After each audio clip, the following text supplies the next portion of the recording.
পুলিশকে এইটুকু বলতে চাই, গোটা পশ্চিমবাংলার লুটের মাল যা ওখানে আছে, যা পাহারা দেওয়ার জন্য পুলিশ এত কিছু করছে, এখানে সিন ক্রিয়েট করলে জনগণও দেখছেন, জনগণের সামনে সিপিআইএম প্রার্থীকে এখানে আটকালে প্রচারে যাদের রক্ষা করার জন্য করছে পুলিশ, তাদেরই ক্ষতি হবে, তাদেরই ক্ষতি হবে।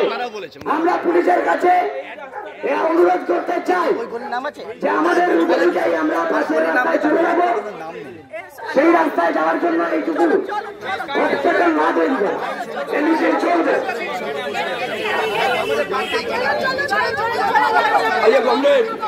আমরা ইলেকশন কমিশনের পারমিশন নিয়ে মিছিল করছি, পুলিশ আটকাচ্ছে, এটা কমিশনের নিয়ম নীতির বাইরে।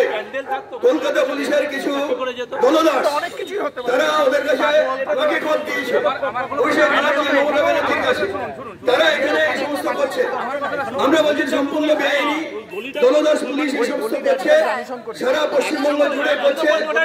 আমাদের বসন্ত বর্ষে রানী করিলেন বাংলা জুড়ে লুটের কারবার চোরের মাথারা এখনো কেন বাইরে?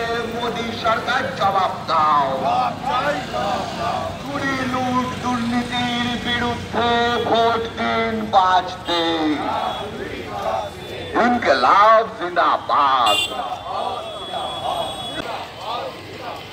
লাল ঝন্ডা গ্রেফতার, সিপিআইএম গ্রেফতার।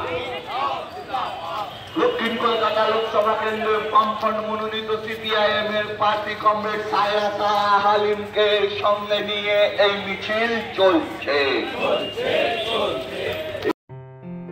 আসন্ন লোকসভা নির্বাচনে রাজ্যের প্রতিটি প্রান্তে বামফ্রন্ট প্রার্থীদের জয়ী করুন।